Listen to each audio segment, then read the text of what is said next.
Hi, this is Bob Bauer. We're here in DeLand, Florida on the edge of the Ocala National Forest.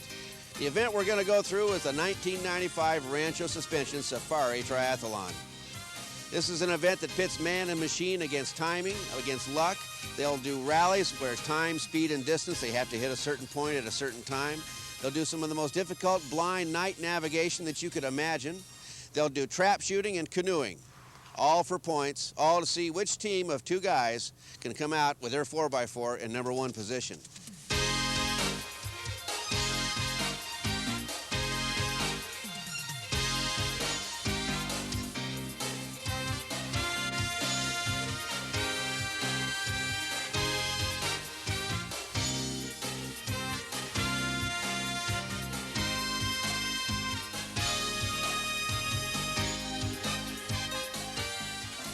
Before the first 4x leaves that start line, several things have to be accomplished. Earlier, they had the technical inspection and driver registration. At the moment, we're in the driver's meeting. Now, this is where the organizers and the competitors learn a little bit about the specifics for this particular event. Also, this is where the competitors learn in which order they'll start. It's done through a random drawing, simple number. You pull your number out of a hat, and that's the number and the sequence in which you start. It's going to be a very complex event that we hadn't counted on because we've had some amazing rain just this afternoon. 12 hours before the first truck takes off on the 1995 Rancho Suspension Safari Triathlon. We're here with Jim McDonald and Sean Berner, the navigator, on this fine rig. Now, this team has taken second place in the last two events. I want to find out from them what their plan is to take first place in this event. It's not going to be that easy. No, it's not. It's not going to be easy. We're pretty much staying with the same plan we've had the past couple of years. Work hard. The preparation has a lot to do with it. Preparation before the race. Both of us put many hours into the vehicle. We're going to go out there and give it our best. Suspension is critically important to a team's success in this sort of an event. To help you understand what we mean suspension, we talked to the Perky team and said they're one of the lighter vehicles out here. They're in a Toyota. This Bronco has got to be one of the heavier vehicles, topping out well over 3 tons of vehicle here. Now, when we say suspension, think of this. Here's really what we're saying. That 3 tons of vehicle has to be held up by the springs, so the springs have to be able to hold 3 tons. But when they suspend themselves or crunch down on the suspension, well, here's what happens. That spring has all that energy and wants to shoot that weight right back up in the sky, and that's where the shocks come in. This team uses Rancho's RS 9000 shocks for a very good reason. Jim, what do they give you in terms of an advantage?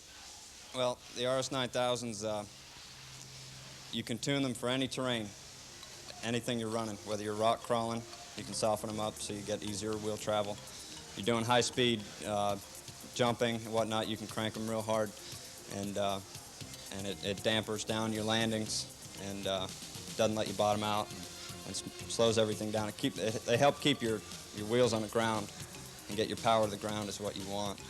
And there's unlimited amount of adjustment. There's 5 adjustments, but if you have a 6 or 8 shock setup, you can pretty much tune it and almost be unlimited for exactly what you want.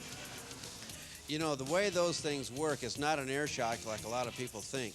By changing the valving, which really means changing the size of the hole that the shock oil is allowed to go through. Big hole goes through fast. Shock is nice and flexible, pliable. Tiny hole, turn it down, fluid moves slower, so the valving is slower and means it has a lot more resistance to movement. So at high speed, they want to tighten it down. When he says tighten it down, that means to make that hole small so the fluid moves slower, so the platform of the vehicle stays even in high speed. But real loose, big hole for rock crawling. Being able to tune that for each specific portion of the event gives the team an advantage over those guys that don't have that sort of a setup.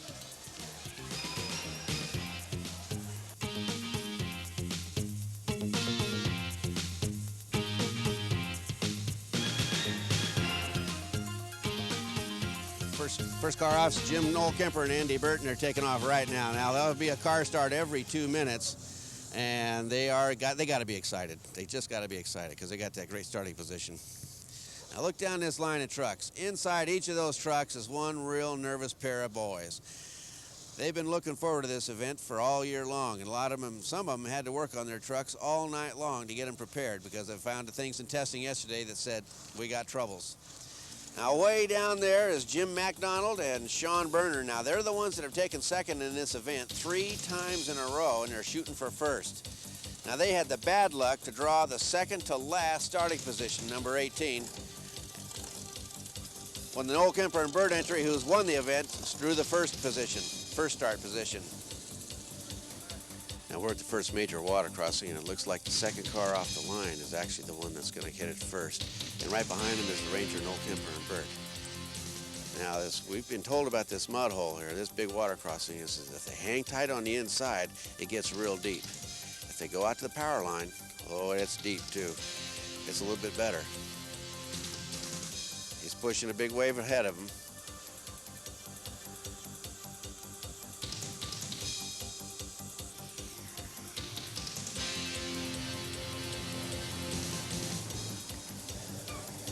And there they go. Right behind him is Noel Kemper and Burt.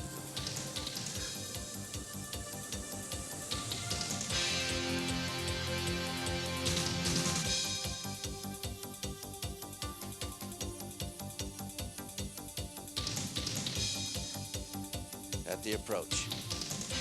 Now you know that all are locked up is what counts.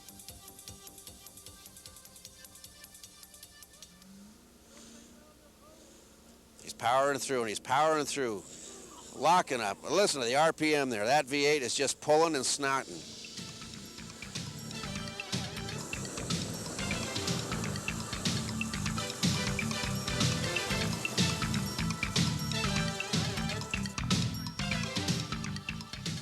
This truck is actually way ahead on time. This is team number 18, Jim Patton and Mark Rogers. They're out of Sulphur City, Florida, and they made it through just fine. They did okay.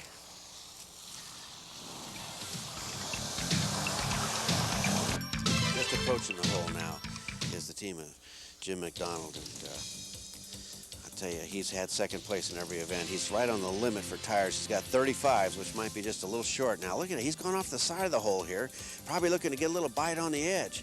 Seems to be working for him, seems to be working. Oh man, it is, what a deal. I tell you, this is where him being all locked up made the difference.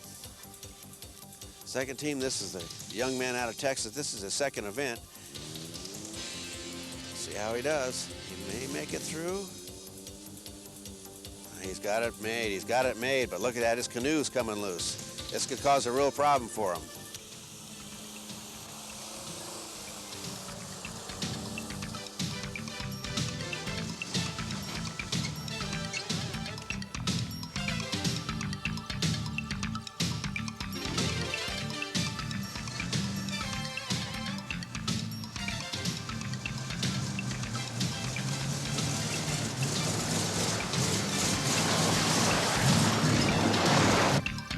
We're at about the halfway point on rally number 1.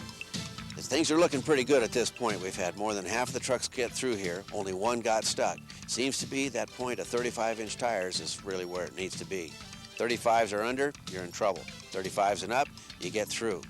Now they'll take a moment here to retie things and get things tied down for the rest of rally number 1, and then they go on to the next event, which is the canoe event. The canoe event is held on a beautiful Alexander Springs. This is a clear water, spring-fed tributary to the St. Johns River. As you can see, it's just beautiful, very, very nice Florida land, nice Florida territory. They've got a 5-mile ride. They paddle from the beginning, which is a completely covered, sun-blocked out by overgrown trees and bushes, all the way out in a nice open area like this, up to a bridge, 5 miles from the start, turn around, and paddle back, all for time. Now, that takes teamwork to paddle through this. Some of those teams are getting a good bite on their paddles and getting great traction. Others are just kind of waffling at the water. It takes teamwork as far as being able to steer the canoe, stay in the current.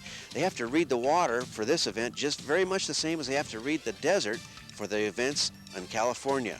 If they get out of the current, they could get lost.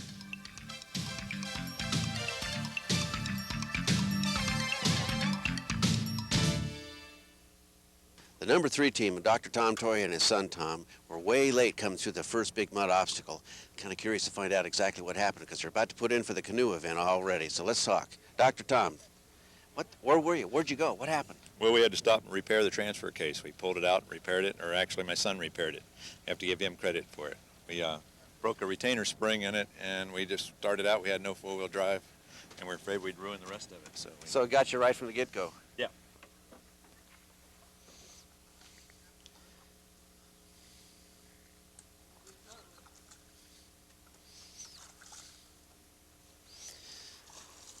Okay, the Toyo team is just about launched and on their way.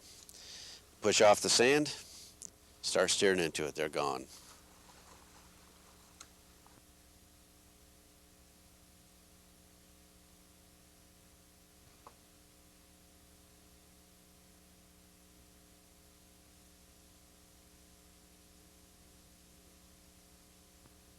The finishing point for the canoe event on Alexander Springs is right here.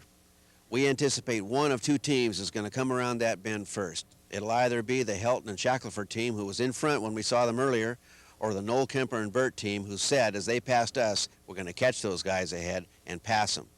In either case, when the team gets here, both of these teams are going to want to get out of this water, load that canoe, and get on to the next rally event, because if they can finish it in time and early, they can get on to the navigation events while there's still daylight, giving them a tremendous advantage in navigation over the teams that'll have to run it in the dark. Noel Kemper and Burt are finishing first, and true to their word, they pass that team in front of them. Now this is the 3rd, I guess it'll be now the 4th year in a row that they've beat this event.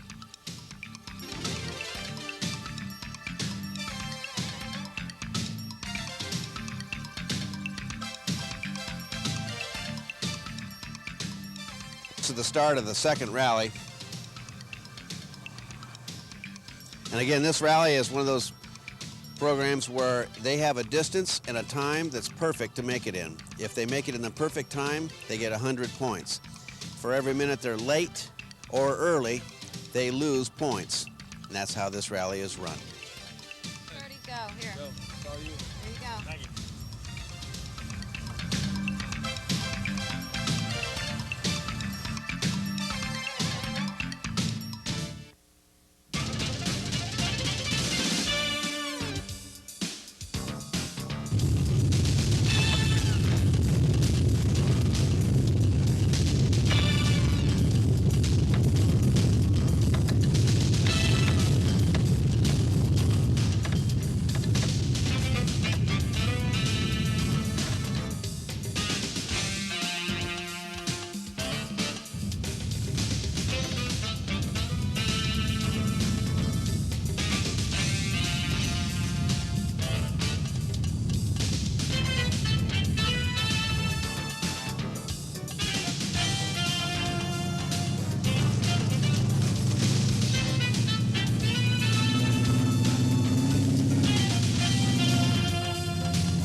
We're at a secret checkpoint on Rally 2. They have a special task here where these teams are going to have to get out of their trucks. They're going to have to change a tire, put it back on, and go on. Now, the teams coming up to it don't know what's going to happen. The minute they come around the turn, they're going to see this special checkpoint. They'll stop, they'll get their instructions, then they'll get into action.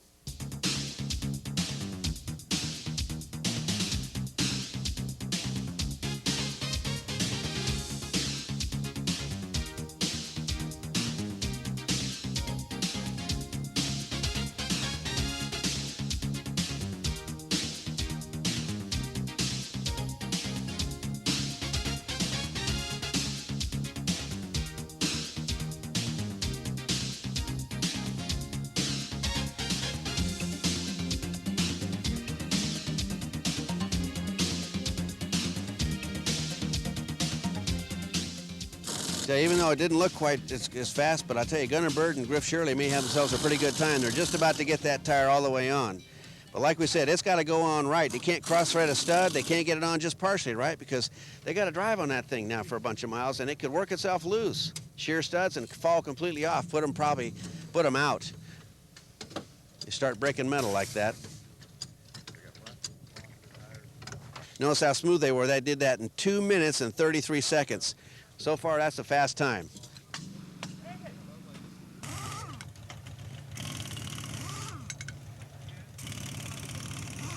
Okay, we're watching Jeff Lloyd and Jim Tunnell down from Knoxville in Oak Ridge, Tennessee, get their tire change done. And it looks like it was probably a pretty tough deal to get this tall one up off the ground.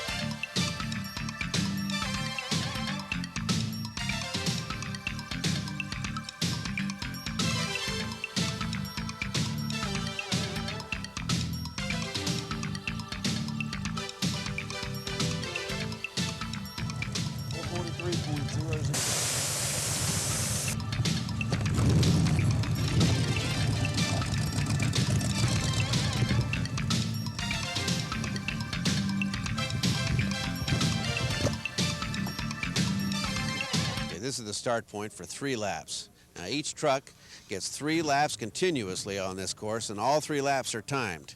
So far the fast time, it seems to be, is the white Bronco of Jim McDonald. Now he's the one that's been taking second in the last 3 events and is just really pushing hard for first.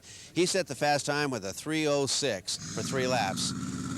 First lap off for these guys, and they left the line quick. Left it quick.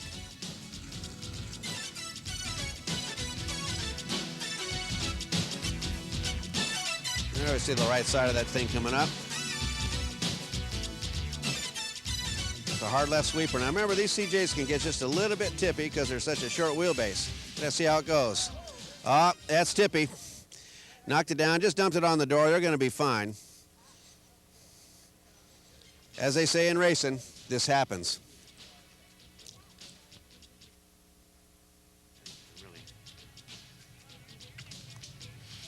Okay, there's first guy out. He looks fine.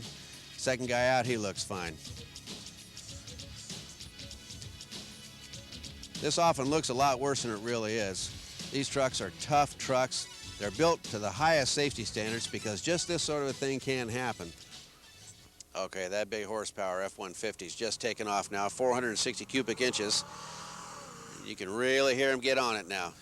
Now, this is a long wheelbase vehicle and it tend to do a lot better. It looks like he's trying to run it in 2-wheel drive. It's coming down into the hole now. They don't have to power themselves up this hill because it does get soft.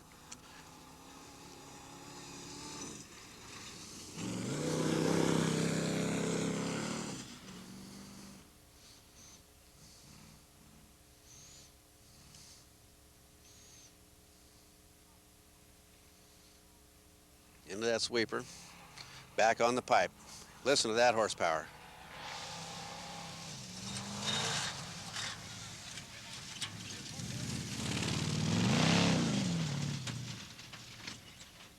Well, now seriously, how bad's the damage on the truck? The motor, transmission, all the running gear is fine. Okay. Okay, we saved that. As soon as it rolled and got on the side, I turned the ignition off so the radiator, fan didn't get into the radiator. Right. I've had a little experience with this before, and I know that it can really hurt if you don't shut it down. Right. And I did. The running gear leaked a little grease out of my rear end, but I think I'm going to change it when we get to our next checkpoint. All right. And we'll be back on the road again.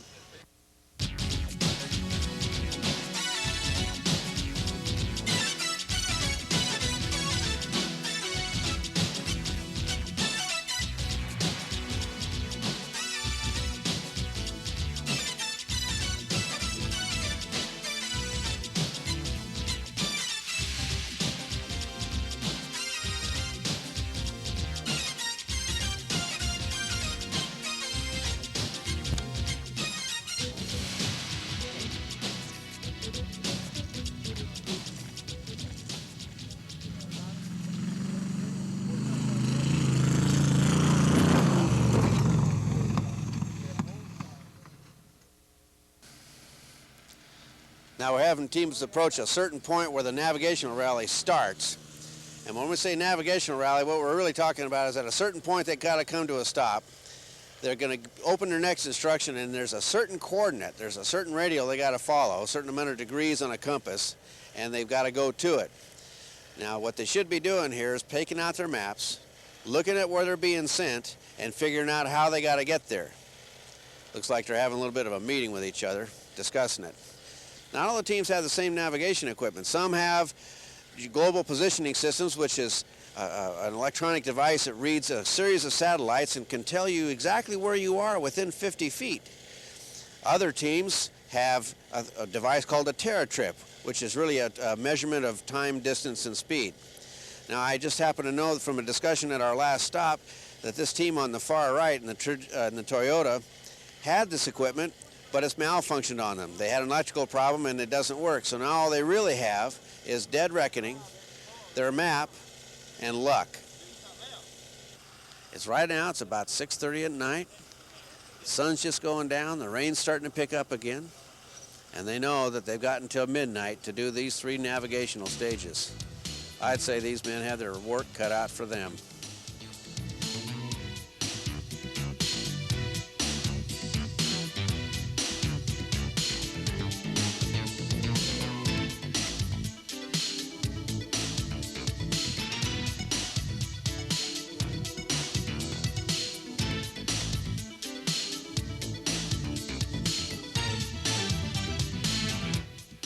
Well, you know, we've been seeing you guys out there. We don't know it's you specifically, but we've seen you out there like, Yeah. man, you guys are all over this forest. Yeah, we are. Burning a lot of fuel. That's one of our major concerns right now. That's why you notice I turned my truck off as soon as I rolled up. Yeah. We're burning a lot of fuel. We don't know who it is. It's narrow, though. Headlights close set, so it's likely to be a small vehicle like a Toyota. That's what the fellows here at the checkpoint are saying. You got to be pretty happy they're finding it. That's one thing for certain. Good job, good job.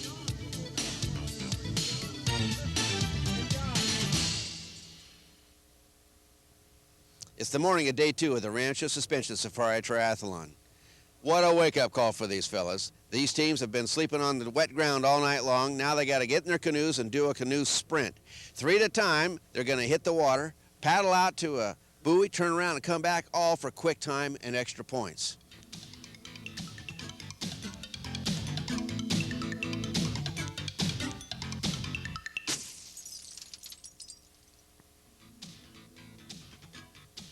Here they are. I don't think we want to get in their way. They're dragging those canoes. Now the Kevlar canoes are light, and I don't see anyone. Here's a metal one right in front of us. This is a time when you watch for some teams are going to turn over. This is a good time when they get all excited. They don't do things well. They start paddling and get off to the side and go.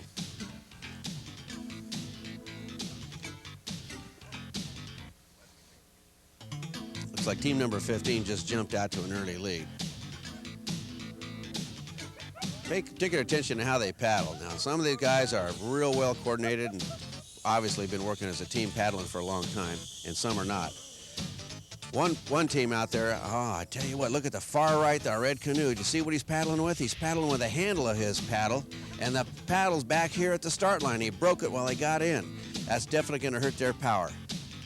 Looks like the Sneed brothers are really doing okay. Brian Sneed and Andrew Sneed are number 15, and they were ahead. Now it's hard to tell. Our blue canoe has just bumped them out of the way. I think that little bump and run routine helped them out.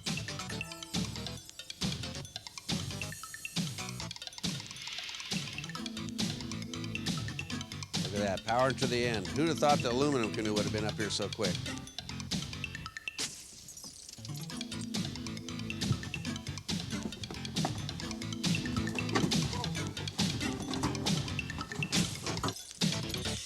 Okay, first they hit was Lance Pullman and his navigator, Tony Cook. They're running up there in the blue canoe. They got it made. They're the first ones on this first round.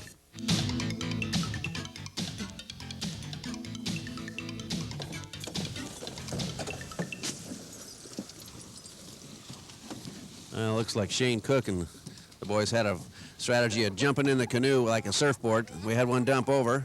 That's the black canoe of Frank Helton and his buddy Oh, that big old Chevrolet bow tie's in the water. Doesn't look like you're going to get the time they were hoping for on this one.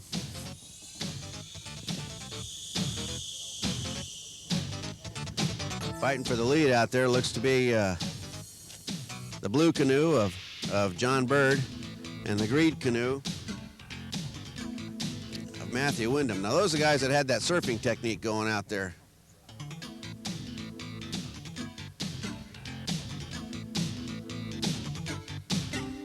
The Toya family's just going straight for it, though. Look at that. Dr. Tom and his son, Tom, are headed right for the buoy. They haven't messed around even one little bit. I'd say they're running a beeline for it. I expect we'll see them back, and it doesn't look like they're going to have a lot of traffic to contend with when they get here.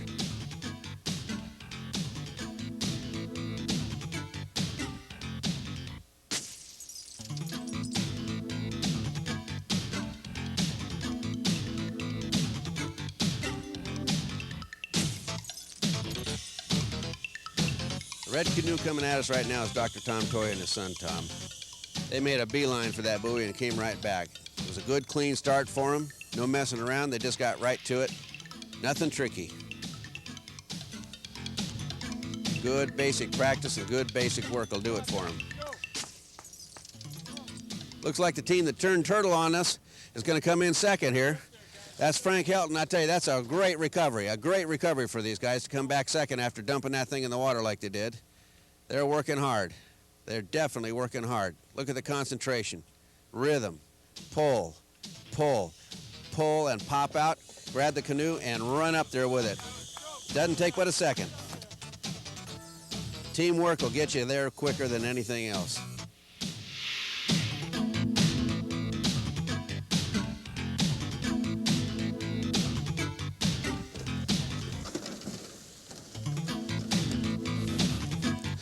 Noel Kemper and Bert are in the water first, pulling a little bit ahead.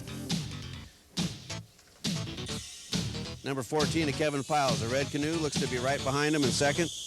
Number 4 canoe, the black one, Greg Hall, is right now in third. Little bump and run, little NASCAR action out there in the water. Jim Noel Kemper and Andy Bert, though, are heading right for the turnaround point, straight at it.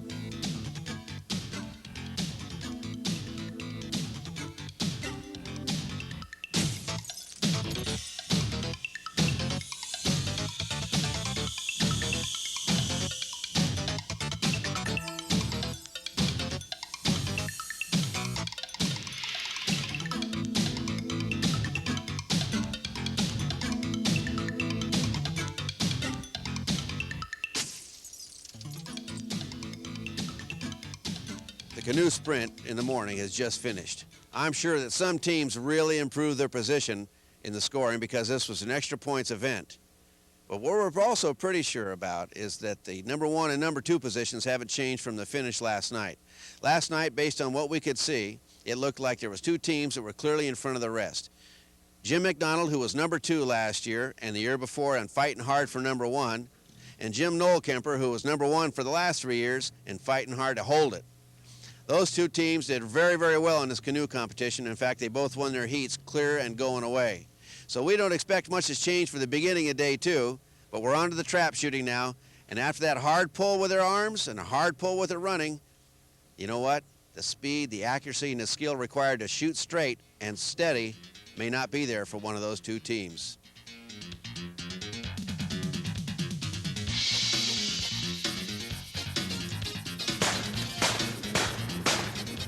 Got a hit and a miss. And the pull. Got a hit and a miss. He's got to the pull. One shot. Beautiful hit for David.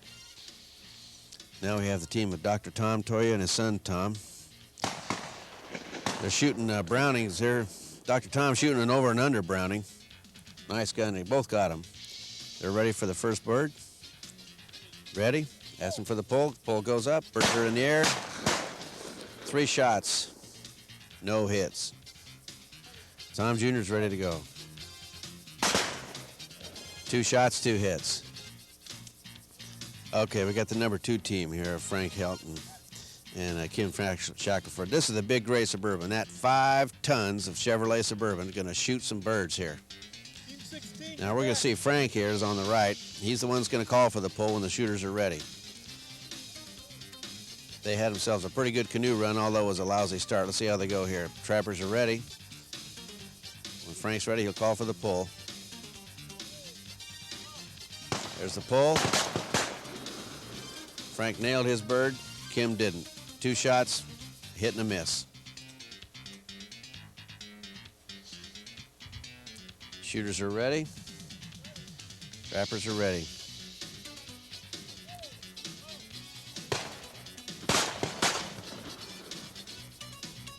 Asking for the pull. Here's the pull. There's the birds are up. 2 shots, 2 hits.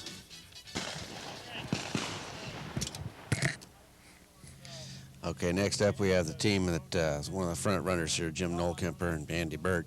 Right now we're looking over at Andy. He's the navigator. He's a 29-year-old building contractor. Now, these guys have a lot to gain by doing well here. You can see the intensity on their faces. Andy's ready. We'll hear the Jim pull. Birds are up. Trappers are ready. Jim will call for the pull. Here it comes. The birds are in the air. There you go. That's teamwork. That's teamwork. The trap shoot competition is almost over. We're on our way over to the obstacle course. We're going to see some trucks get really hammered. I'm certain of that.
Special task time for Jim McDonald.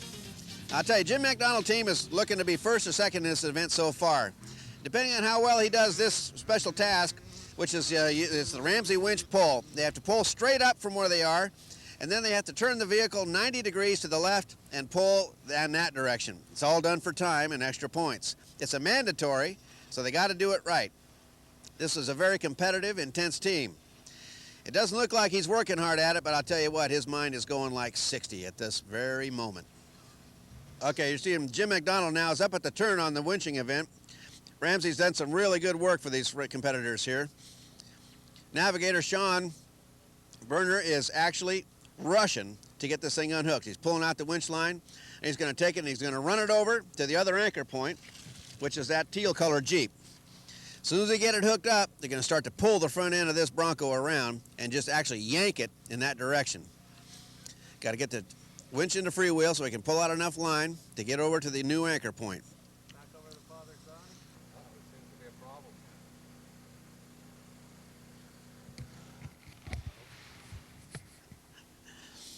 Uh-oh, seems to be a problem. Looks like Jim McDonald's got his hood up. This could mean any one of a number of things. Could mean the truck is quit and they can't get the power to power the winch. Could mean that the thing's overheating, or could mean that he's got an electrical problem and the winch isn't able to operate. Jim Nolkemper and Andy Burt are over there helping Jim McDonald and Sean Berner. Looks like McDonald's got himself a problem with his winch. Here's the number 2 probably in the number 1 position helping each other out.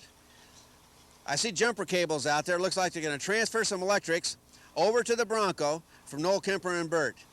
Now here, ladies and gentlemen, these are 2 teams that have been dogging it out for the first place position in this event this weekend, and they're helping each other. You just can't beat the sportsmanship. These are true champions. Whichever one of these teams comes out on top today earned it. That was it. The Bronco had quit. The Bronco had stopped running. Noel Kemper and Bert came over here, gave them the jumper cables, and let them use their battery to get them started again so they can finish this event for time. Great sportsmanship. There's an old expression in racing, and that is what goes around comes around. I'm sure there's good for Noel Kemper and Bert down the line for helping out their arch rival in this event. We're here with Dave Simpson and Mac Barber, members of the 1994 Camel Trophy team. Guys, what are you doing here? Oh, well, we're having fun with the rest of these guys out in the dirt, Bob. We've just come to see what's going on out here, to lend a helping hand, and to oversee some of the events that are very similar to what we did in South America. Exactly. As Dave said, we've talked to most of the participants and at different times during this event, and we try to lend them a helping hand as to just some technical advice on winching, little navigation, little GPS, things that are done in the Camel Trophy, and we've really had an interesting weekend and a good experience. It's been a lot of fun.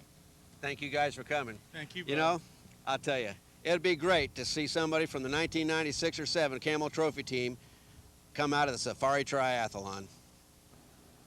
Working on the high lift jack special task is Jeff Lloyd and James Tennell. Tell you, Jim Tennell's been working real hard as a navigator on this one, and look how they're teaming up to move this CJ forward. This is a CJ8, which means a little bit longer and a little bit bigger, and they're running a good old horsepower 360 in there. But right now, the only power you're seeing is human power as they move this thing forward using the high lift jack.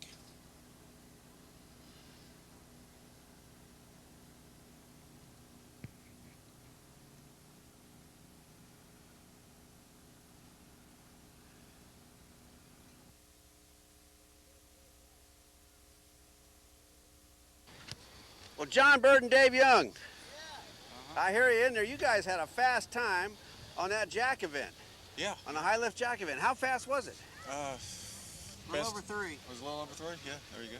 Now, what was the next fastest time? Do you know? No, I don't. I think it was 28 seconds after that, man. I don't know. Yeah, something like I'm that. so hot I couldn't tell you. I wasn't paying attention. Well, you had to work real hard to do it. Oh, yeah. You know, we heard rumor that this truck was out. Oh, No, No, just bad rumor? bad rumor. Yeah. What, last night? Yeah, I think that's when it was. Now we did a lot of riding around. Burned up a lot of gasoline. How you doing? You got enough gas to finish this event? Oh, We got a Lord, full yeah. tank, yeah. So how are you going to approach it? Now you've seen some other ways of thinking. Just want to lock the rear end, put it in high, and let her go. That's it. Lock the rear end, put her in high, and let her go. You got it. It's time for us to do that same thing. Let's going to see how they go here. They've got a short tire. They're 36-inch tires, and they may end up having some problems with the mud, but they may not because, tell you what, a lot of that mud's been blown right out of the hole by some big, heavy trucks. There he goes. From this angle, that hill looks like a wall, just a plain wall, but they'll get up it. Real smooth. You heard him say it. He's going to lock the rear end. That's where the lockers come in. And let her go. Looks like a spare tire carrier's come loose. Probably doesn't know it yet. Up the hill, into the mud. Then coming at us, he'll be hitting those logs. Now, this is a little shorter vehicle. I expect he's going to take it a little easier than some.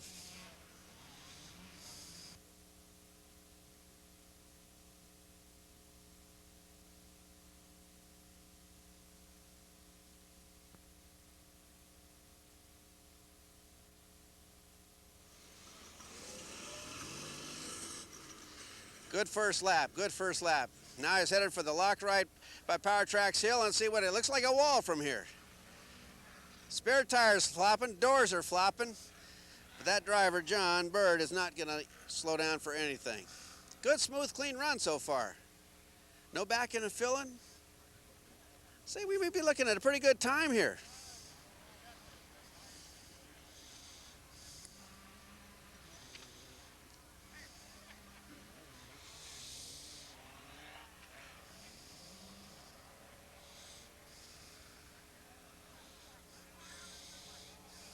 Bird and Young are down here from good old Nashville, Tennessee, chewing up those logs.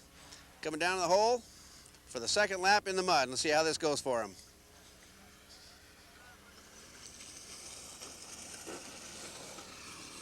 Right through as if it wasn't a problem. That spare tire mount's just kind of flopping. So's the door. Spare tire's open, up on the berm. The minute he hits the brakes, that thing will close down again. Yep, there it is.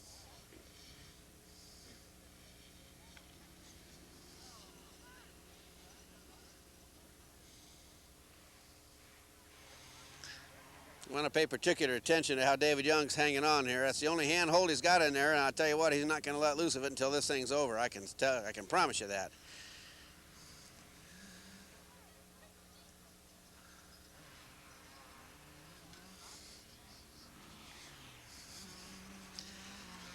Last lap, looking clean, looking good. This will be a very good time. FJ's forever, boy. Hits that thing hard. Lost a little oil. Bounced it right out of the truck.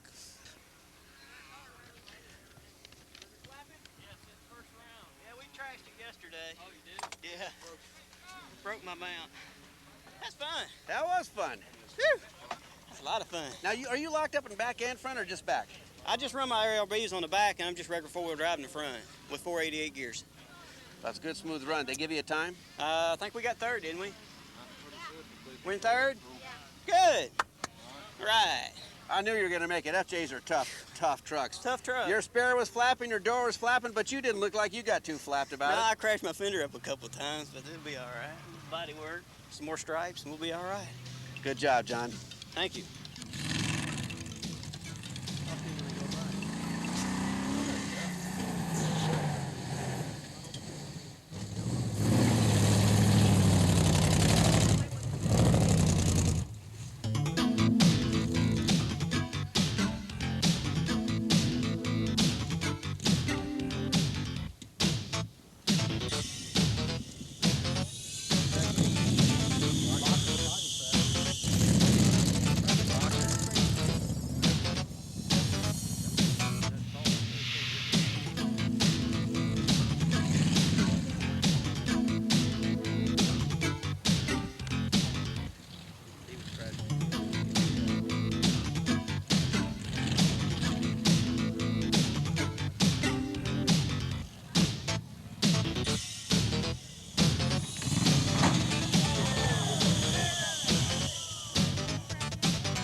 There he goes. Takes a start. He's on the clocks. He hadn't slowed down a little bit here. Now let's see which line he takes. Coming up to it, breaks down for the hill. Pulls up there. Uses his head. Uses his head. Good judgment. Very smooth. No back and fill here. It takes too much time, and he's able to do it without that. Threads the needle through this very narrow gap in the wall. Down across the flat. Now he's headed for the mud.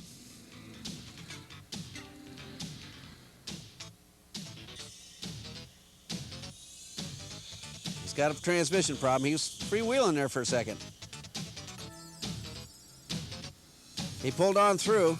This is where the lockers really help a guy. Now watch how he comes up here. This is a 5,000-pound truck, easily. Gets one end up, doesn't matter. Now from our end, we can hear him. Look at the way that suspension works. What a fantastic suspension. Thing is absolutely dialed in. Hopped over those rocks. He can hit the mud over on the right side, a little bit sideways, pulls it up and through. Very quick and clean run. You can tell he's run this thing in his mind 1,000 times. That Rancho suspension is working for him. He's at the lock right by Power Tracks Hill, smooths up that thing. Turns it hard, makes it one single turn. Yes, he does make it one single turn. He'll come way over to the right now to thread the needle for going down through the hole. Then he comes across the flats, and ladies and gentlemen, you're going to hear some RPM out of this guy right here. Pops the back end up in the air.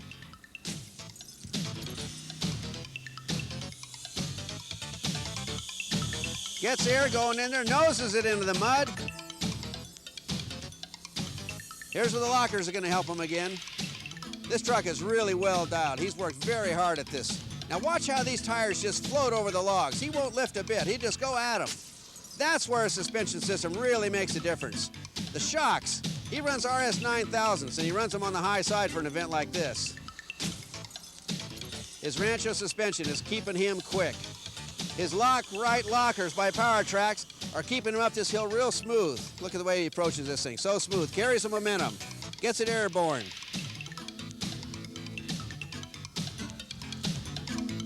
Back to the right. Thread the needle down across the pat. Now, I don't believe he's going to go into that hole just that hard again. He stood it on his nose a little bit. Watch the back tires. He'll get airborne if he has to. He knows he's fighting for the win here. Yeah, goes a little bit smoother through that. He knew he made a mistake. Mistakes will cost you everything. On his final lap, one more time. Beautiful work on suspension. This is something to see. Look at that. Platform is smooth, gets a little bit sideways, coming down into the mud. Still up in the air, going for it. Fine run by Jim McDonald. Boy, oh boy. Everybody in the stadium here, everybody in this entire quarry has now got their eyes on this white Ford Ranger. This Ranger of Noel Kemper and Bird has been on steroids. They're just about to get their start right now. This is a 377 cubic inch stroker, and I guarantee you they're putting out over 400 horsepower. Let's see if he can keep it all contained and not get freaked, not get nervous, not make a mistake. He's off, his time has started. Definitely on the pipe, definitely on the pipe. Let's see how he takes his first lock right by Power Tracks Hill. Gets it up there, smooths it out a little bit, very easy. Now he's gonna have to back and fill. He's just a little bit longer than that Bronco. This may cost him a little bit of time. He'll have to take the time to turn around and back and fill on every lap. The Bronco did not. They could have an equal run all the way rest of the course, and that could be the difference.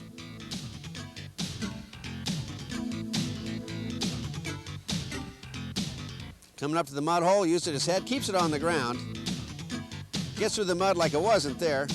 Set up for that hard right turn and a little hill pull. Again, the lockers that he's got in there help him come up there and keep this thing smooth. No matter how many tires he's got on the ground, they're all pulling for him. His Rancho suspension is working just fine. I can't say the rest for the things in the bed of his truck. He's going to lose his ice chest here pretty quick. Hits it real hard, real hard.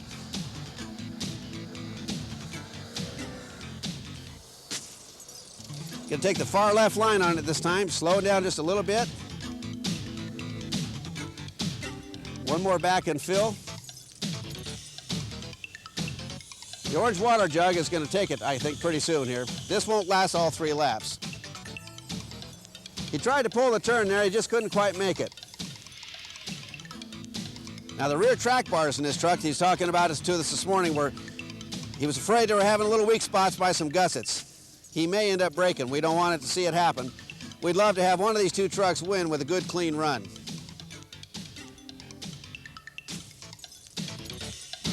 Watch how his Rancho suspension just works over these logs. This is beautiful, just like the Bronco. Doesn't even know the logs are there. There goes the water jug. I knew he'd lose it sooner or later. Into the mud hole, hits the bottom hard. Sprays out the rest of the mud. Lines up for the locked right hill. The truck falters a little bit on the engine. Last lap, he knows he's got to be clean and good on this one. Gets the front end off the ground, but the lockers pull him up with the tires that are on the ground. Gets the turn made this time, but it may put him offline for the hole. Yep, didn't save himself any time. In fact, I think he probably cost himself some time here.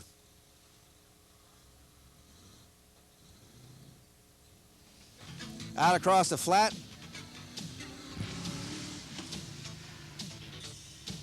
A lot of horsepower there. Pulls the tires off the ground just a little bit going into the mud hole. Gets lined up for that last pop-up on top. Headed for the logs. No penalty so far. All the pink flags are standing. Be interesting to see how this time goes. Into the mud hole, hits the bottom, pow.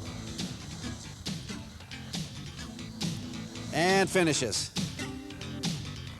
Well, we made it. Now in Safari Triathlon lingo, we are at EOD, means end of day. The obstacle course took its toll. It was really rugged on the vehicles. Only 10 of them were able to drive off on their own power. The rest had to be trailered, and some are still out there. We're here at the awards presentation. We're trying to find out who won. Whoever they are going to be happy. But as you can tell, this is the time for letting off that steam. All the tension that we felt on Friday night is now going to turn into good time, fun for everybody involved. Team of McDonald and Berner with 1,671 points. Quite a show.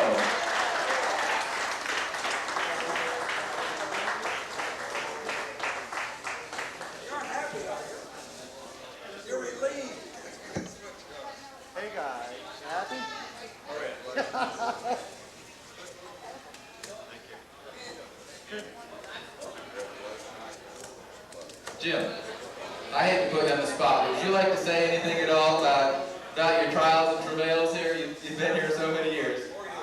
I think they'd all like to hear it. I don't know quite what to say.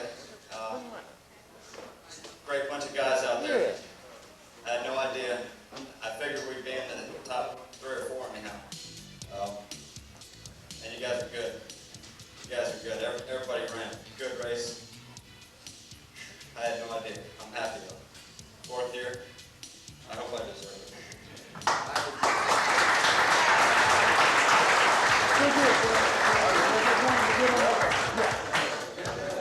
The 1995 Rancho Suspension Safari Triathlon is going to go down in the books as one that had it all.